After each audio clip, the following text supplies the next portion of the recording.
¿Quiénes somos? ¿De dónde venimos? ¿A dónde vamos? ¿Qué pasa después de la muerte? Son interrogantes que la humanidad tiene desde la antigüedad hasta nuestros días.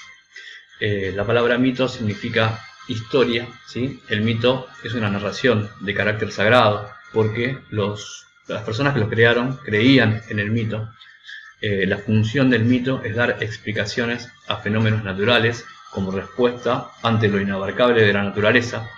Recordemos que en la antigüedad, ¿sí?, no tenían la exactitud que tenemos hoy en día con la ciencia, ¿sí? Es decir, que los fenómenos naturales muchas veces eran desconocidos para ellos, ¿sí? Veían el fenómeno pero no lo podían explicar.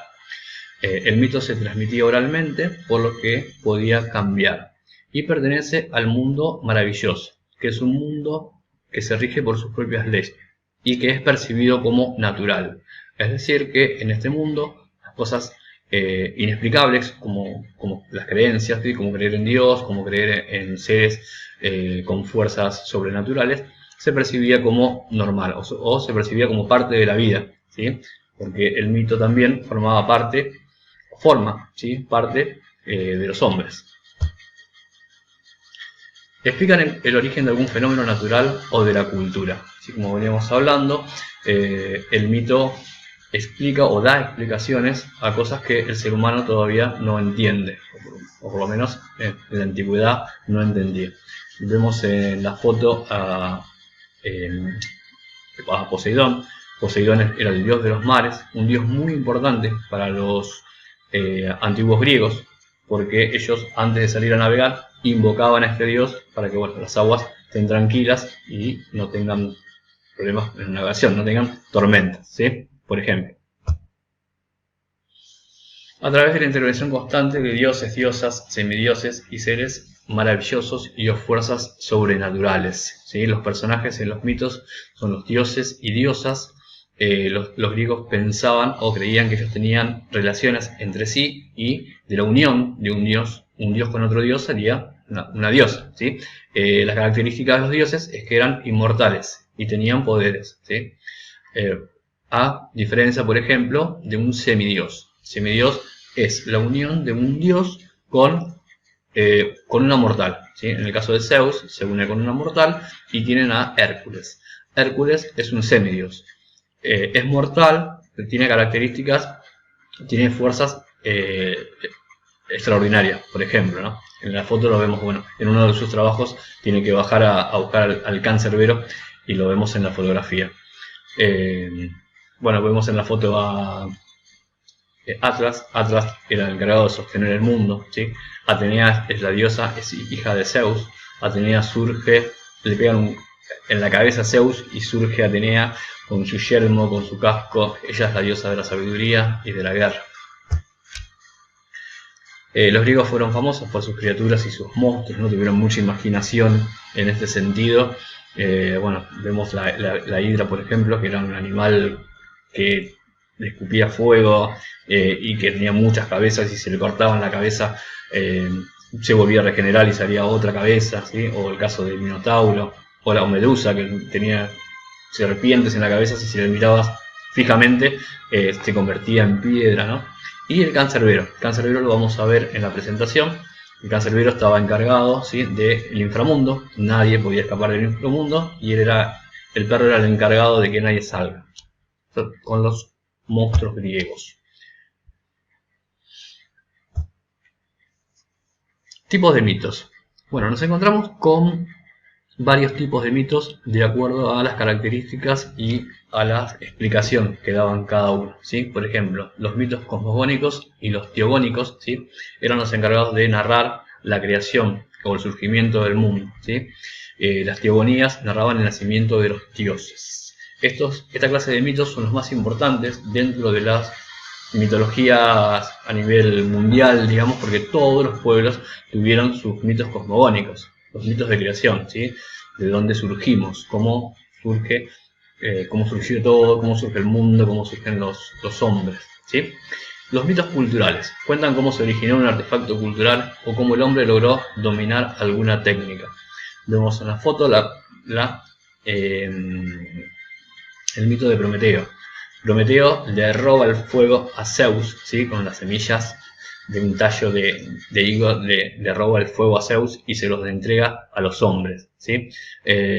Zeus lo va a castigar muy severamente, lo vamos a ver más adelante de Prometeo en el Tártaro, y un águila le tenía que devorar el hígado por toda la eternidad. Los griegos fueron famosos con los castigos. Mitos fundacionales. Se refieren a la fundación u origen de ciudades en la antigüedad para destacar de alguna manera el poder e importancia de las civilizaciones. No era lo mismo que un hombre funde una ciudad a que sea fundada por un dios, ¿sí? O sea, los emperadores o los reyes en la antigüedad mandaban a sus poetas a escribir, ¿sí?, un mito sobre la fundación de la ciudad. En el caso de la fundación de Roma, tenemos a Rómulo y Remo. Eso pasa, por ejemplo, en Mesoamérica también pasó, en Tenochtitlán, ¿sí? La fundación de Tenochtitlán, los aztecas, guiados por el dios Huitzilopochtli, el dios los manda, estaban peregrinando y el dios le dice, bueno, cuando encuentren un águila devorando una serpiente, ese va a ser el lugar para la fundación de su ciudad. Y ahí los aztecas encuentran al águila y fundan Tenochtitlán, una de las ciudades más grandes, más imponentes y más importantes de Mesoamérica.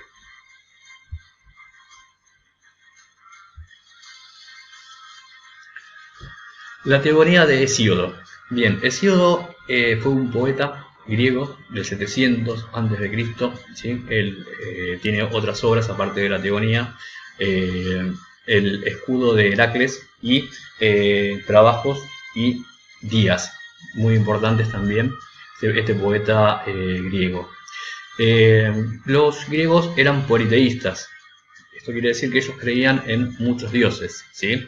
Hesíodo en su teogonía nos va a contar el origen de estos dioses, cómo nacieron estos dioses, ¿sí? Y cómo llegaron, bueno, a tener tanto poder y a gobernar, por ejemplo, en el caso de Zeus, para mortales e inmortales.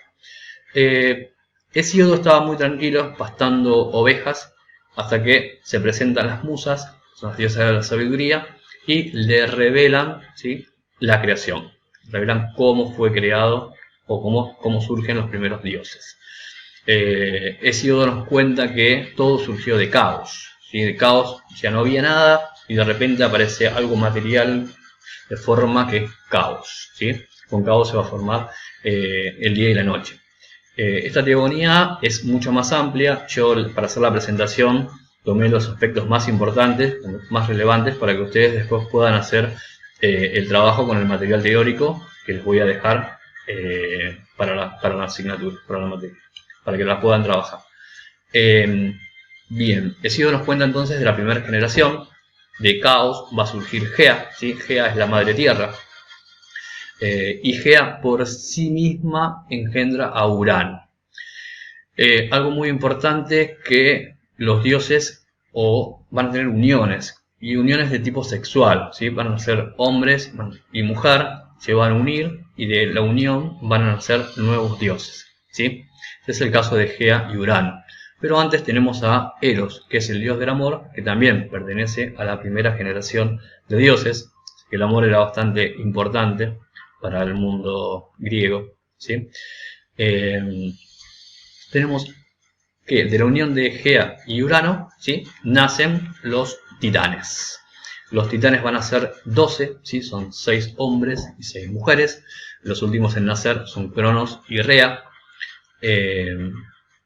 Y también nacen los cíclopes. Los cíclopes eran unos gigantes que tenían un solo ojo, y estos gigantes se llamaban Arges, Brontes y Esteropes. Y los 3 hecatónquiros. Los hecatónquiros eran unos monstruos que tenían 50 cabezas y 100 brazos. O sea, bastante imaginativo había sido Hesíodo para la creación de los monstruos, pero bueno, eran así. Bien, en la primera generación entonces tenemos a Cronos y a Rea, ¿sí?, que ellos se unen y van a tener otra generación de dioses. Pero vamos a ver qué es lo que pasa entre Cronos y Urano. Gea estaba muy enojada con Urano, sufría muchísimo porque decía que Urano no dejaba salir a sus hijos a la luz. Es decir, Urano, cada vez que nacía un hijo, lo esconde en Gea y no lo dejaba salir a la luz. Entonces Gea, con Cronos van a planear algo bastante macabro. Van a planear hacerle algo a Urano para que deje de hacer esto. ¿Qué va a hacer Cronos? Aprovecha el momento cuando Urano está sobre Gea, como teniendo relaciones sexuales, con una hoz, que es un cuchillo afilado así en forma circular, le corta los testículos a Urano. Urano empieza a largar sangre, ¿sí? La sangre se empieza a esparcir y nacen los nuevos dioses de la sangre, ¿sí? Entre ellos, por ejemplo, Afrodita, ¿sí? De la sangre de Urano cae en la tierra, surge Afrodita, la Venus, la diosa de la belleza, del amor y de la fertilidad. Y de esta manera, entonces, Cronos se va a convertir, ¿sí? En le va a pasar, va a tener el poder que tenía su padre, Urano, ¿sí? Y va a pasar a mandar, digamos, a tener este poder de los titanes sobre los demás dioses. Pasamos a la segunda generación.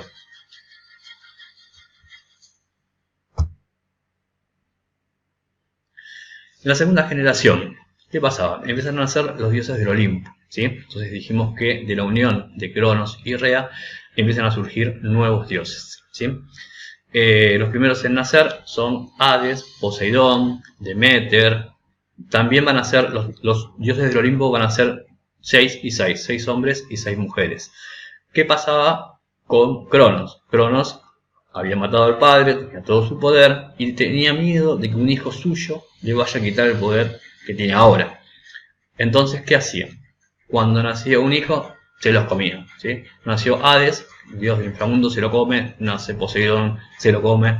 Y así con todos los dioses. Entonces Rea estaba muy angustiada, no quiere que se coman los hijos, cansada ya de esto, va a idear un plan. ¿Qué hace Rea?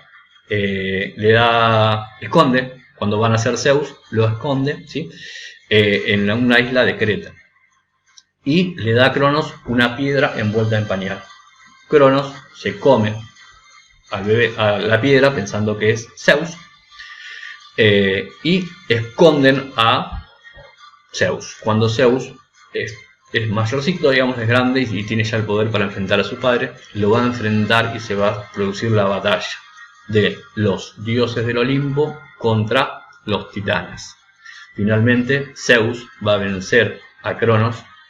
Zeus se va a convertir en el dios de mayor importancia para los griegos, un dios que va a gobernar sobre los mortales y los inmortales. Y bueno, Cronos obviamente queda desplazado. Zeus va a tener una larga descendencia, va a tener 126 hijos, va a tener uniones con diosas y con mortales, ¿sí? En una de estas uniones va a nacer, entre Zeus y Demeter, nace Perséfones. Nosotros vamos a ver en esta presentación el mito de Perséfones, ¿sí? La esposa de Zeus es Hera, y que es la verdadera esposa de Zeus. Y de Zeus y Hera van a nacer otra tercera generación de dioses griegos, que no los nombro en esta presentación porque son muchísimos. Yo puse Ares, que es el dios de la guerra, un dios muy importante para los griegos, porque cuando entraban en guerra, bueno, obviamente invocaban a este dios. Artemisa y Apolo, que son gemelos. Apolo preside el oráculo de Delfos y Artemisa era la diosa de la caza. Y Atenea, que es la diosa de la razón, como expliqué anteriormente. Ella nace ya grande de la cabeza de Zeus, surge Atenea, guerrera, ¿sí? con su yermo y demás. Y Perséfones es hija también de Zeus y Demeter, y vamos a ver qué es lo que pasa con su mito. Bien, terminamos esta parte de la presentación. Bueno, continuamos con la segunda parte de la presentación. Hablemos de la muerte. Biológicamente sabemos que tenemos fechas de caducidad, sabemos que vamos a nacer, nos vamos a desarrollar, envejecer y en algún momento de nuestra existencia nos vamos a morir. Filosóficamente, el hombre reflexiona acerca de la muerte. ¿Qué es lo que pasa después de la vida, ¿no? ¿Qué es lo que pasa cuando nos morimos, ¿no? La mayoría de las religiones del mundo, bueno, dan dan alguna explicación, digamos, a esto. Y bueno, para la mayoría el alma se va al lado de un creador. Para otras religiones el alma se transforma y demás. Bien, los griegos tenían también su mito sobre la muerte, ¿sí? Y ellos veían a la muerte como un viaje, el viaje al inframundo, ¿sí? ¿Qué pasaba cuando un alma moría? ¿Sí?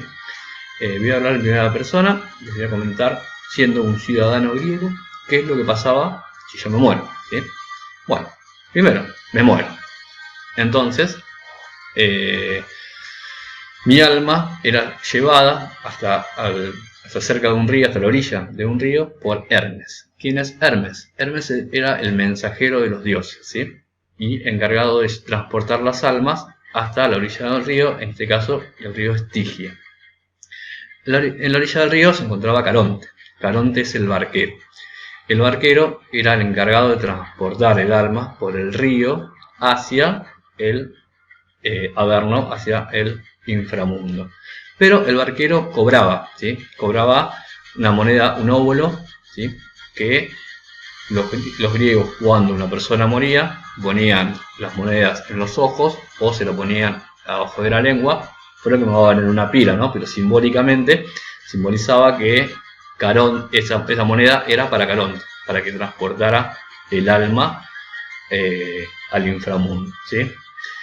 Después íbamos con Caronte por el río, los más tranquilos, y nos encontramos en la puerta, ¿sí?, del Averno con el cancerbero. El cancerbero tiene la función de no dejar salir a ningún alma del inframundo. Por eso, como el perro me mira y se da cuenta que estoy muerto, no hay ningún problema, podés entrar. El problema es que nadie podía salir del inframundo, ¿sí? Y cuando llegábamos al inframundo, el alma sometido a juicio. Era sometido a juicio por los reyes Minos y Radamantis, antiguos reyes de Creta, y Eaco, antiguo rey de Eginia. Y ellos, después del juicio, bueno, designaban, digamos, las almas a qué lugar del inframundo ibas a ir. Muy importante recalcar o decir que este rito para los griegos era de suma importancia, ¿sí? Esto lo vemos, por ejemplo, en Troya, ¿sí? Cuando Aquiles mata a Héctor, que lo mata en la puerta de Troya. Aquiles se lleva el cuerpo de Héctor y el rey Príamo, ¿sí?, le ruega por favor a su enemigo. Aquiles va hasta su campamento y le ruega por favor que le devuelva el cuerpo para poder realizarle los ritos fúnebres, ¿sí? Recuerden que, bueno, la guerra de Troya gira en torno a Helena, ¿no? Helena de Troya, que se había escapado con el rey Paris, y todos los griegos van y atacan Troya. Eso también lo podemos ver también en la tragedia de Antígona, ¿sí?, en el teatro griego, cuando Antígona quiere enterrar o quiere darle los ritos fúnebres a su hermano Polinices, ¿sí? Antígona tenía dos hermanos, Eteocles y Polinices. Ambos se pelean, uno defendiendo Tebas, otro atacando Tebas, en la tragedia de Antígona, y Polinices queda fuera, digamos, de Tebas. Y Creonte, que era el rey en ese momento, prohíbe hacerle los ritos fúnebres al cuerpo de Polinices. Antígona desobedece las órdenes de Creonte, que era su tío.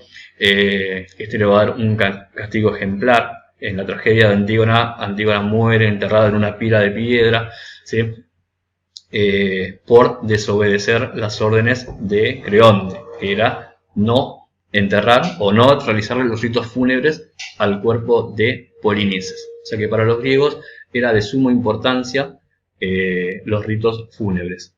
Recordemos también qué pasaba, digamos, si la persona no tenía la moneda, ¿no? Porque el barquero cobraba. Pero si una persona muere y no tiene la moneda, ¿qué pasaba? Bueno, las almas quedaban divagando, según la creencia de los griegos, y cada tanto se hacían unas fiestas donde se mataban a animales, ¿sí?, cerca de los ríos se mataban animales, y estas fiestas eran para invocar o para ofrecer para que las almas puedan ingresar al inframundo. Bueno, una vez llegados al inframundo éramos sometidos a juicio, y en el juicio, ¿qué pasaba? Podías ir a 3 lugares dentro del Averno. Los 3 lugares posibles eran los campos elíseos, los campos asfódelos o el Tártaro. ¿Sí? Los campos elíseos eran una especie de paraíso donde se trataba de un privilegio para unos pocos, solo los reyes podían ir. Dicen que Homero dijo que Menelao había ido al campo elíseo. En los campos asófodos solo podían ir las masas, las almas. Ahí iba todo el común de la gente, iba a parar a los campos asófodos. O sea, una persona común en Grecia se moría, ¿a dónde iba a parar? A los campos asfódelos. Y el Tártaro era un lugar, era lo más parecido al infierno. Estaba en la zona más oscuras y más profunda de Hades. Así quedaron confinados, los titanes y aquellos que habían cometido crímenes horrendos. Pero crímenes horrendos en contra de los dioses, ¿sí? Ahí estaba Sísifo, por ejemplo. Sísifo tenía el castigo de agarrar una piedra, llevarla hasta la cima de una montaña, arrojarla nuevamente, ir a buscarla, llevarla nuevamente, arrojarla nuevamente, ir a buscarla, y así por toda la eternidad, cíclico. Estaba Tántalo, estaba sometido a tener alimento cerca de él y no poder comer nada. Y estaba Prometeo que habíamos hablado, que le había robado el fuego a Zeus, se lo había robado en el tallo de un hinojo y se lo dio a los hombres, ¿sí? Le dio el conocimiento del fuego a los hombres para que no tengan frío, porque los quería, y para que los hombres pudieran estar más calentitos y cocinar sus alimentos, ¿no? Estaba acá, y el castigo era que un águila le tenía que devorar, ¿sí? El hígado por toda la eternidad. Bien. Esto era con respecto a el Hades. Pasamos al mito de Perséfone. El mito de Perséfone tiene como conflicto principal o central de alguna manera el rapto, ¿sí? Perséfone, recordemos que es hija de Zeus y de Deméter. Perséfone estaba jugando con las ninfas muy tranquila, recogiendo flores, dice el mito, cuando de repente se abre la tierra y del medio aparece su tío Hades, la rapta y se la lleva al inframundo. Hades la convierte en su mujer. ¿Qué es lo que hace Hades? Muy astuto. Sabíamos que si alguien come algo en el inframundo, en el Averno, come algo, se queda destinado y no puede salir. Entonces Hades le ofrece a Perséfone unas semillas de granada. Ella come las semillas y queda confinada al inframundo. ¿Qué pasa? Deméter busca a su hija, la empieza a buscar y no la encuentra por ningún lado. ¿Qué pasa con que no aparece Deméter? Que no aparece Perséfone. Entonces la busca hasta que Helios le dice que está confinada en Hades. Deméter va muy enojada a buscar a Perséfone y tenemos un conflicto acá entre Deméter y Hades, que obviamente no quiere devolver a su mujer. Entonces tiene que interceder Zeus, ¿sí? Zeus impone entonces que va a pasar un tiempo, o va a pasar 6 meses con su esposo, Hades, en el inframundo, y va a pasar 6 meses con su madre. Entonces el trato queda de este modo: cuando Perséfone va y está con Hades, Deméter, que es la diosa de la agricultura, de las cosechas, las flores están tristes, ¿sí? No hay producción. Ahí nos encontramos entonces con los meses de otoño e invierno. Cuando Perséfone vuelve con Deméter al lado de su madre, renace la alegría, las flores están contentas. Nos encontramos con los meses o las estaciones de primavera-verano. Con este mito, los griegos explicaron el ciclo de las estaciones, ¿sí? Cuando estaba 6 meses y 6 meses. Este es el mito de Perséfone. Bueno, vamos llegando a la conclusión de esta presentación.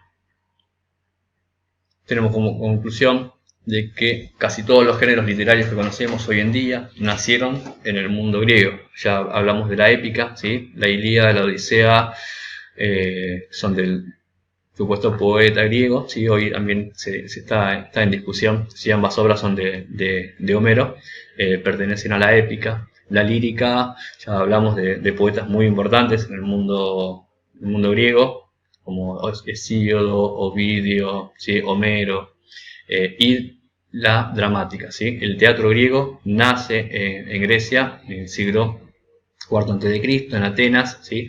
En homenaje al dios Dioniso, ¿sí? Surgen unas celebraciones y va a surgir de acá la comedia y la tragedia, ¿sí? Dos géneros surgidos en la antigua Grecia, con autores muy importantes, como autores trágicos, como por ejemplo Esquilo, Sófocles y Eurípides, que van a competir, ¿sí? En estas competencias que van a hacer todos los años y que van a llegar, bueno, hasta nuestros días, obras muy importantes, ¿no? Bueno, de él pasaron a la literatura latina y de allí a nuestras literaturas modernas, ¿sí? Recordemos que los romanos conquistaron a los griegos y, bueno, entre otras cosas, se quedaron también con las obras de los griegos. En que los romanos tuvieron autores muy importantes también, ¿sí? Podemos destacar a Virgilio, a Séneca en el teatro, a Horacio, ¿sí? Pero también se quedaron con las historias de los griegos. Por eso tenemos las mismas historias de los griegos, pero con nombres romanos. Por ejemplo, Zeus pasó a ser Júpiter, Poseidón Neptuno, y Hades Plutón, y el mito que vimos es el mito de Proserpina, el mito de Perséfones. Es el mismo mito con los nombres romanos. Bien, pero la literatura griega no solo nos legó la forma y los diversos géneros, sino también la abundancia temática, ¿sí? Los griegos, entonces, son cunas de la civilización occidental, no por nada le dicen esto, ¿sí? Del mundo griego fueron muy imaginativos, muy creativos con respecto a, bueno, a las ciencias, ¿no? a las filosofías. La filosofía nace en Grecia. Tenemos los presocráticos, ¿sí? Y después tenemos los filósofos después de Sócrates, ¿sí? Como Sócrates, Platón, Aristóteles, que va a ser muy importante y que tiene una obra poética que, bueno, ahí nombra a la literatura y va a hablar sobre todo sobre la tragedia. Bueno, los puestos en esta presentación es solo una pequeña muestra de su compleja cosmovisión religiosa, ¿sí? Una manera de ver e interpretar el mundo. Como veníamos viendo en la presentación, los griegos, como todo pueblo de la antigüedad y como todo pueblo en la actualidad, tienen sus mitos, su religión, ¿sí? Y sus creencias hacia, bueno, en este caso los mitos que eran de carácter sagrado porque ellos creían en sus dioses, ¿sí? Y creían en sus historias. Bueno, espero que esta presentación les haya servido, les haya gustado. Van a tener material teórico para trabajar estos temas que venimos hablando y resolver, bueno, las consignas planteadas para el área. Muchas gracias por escucharme y nos estamos viendo en la próxima presentación. Hasta luego. Chao.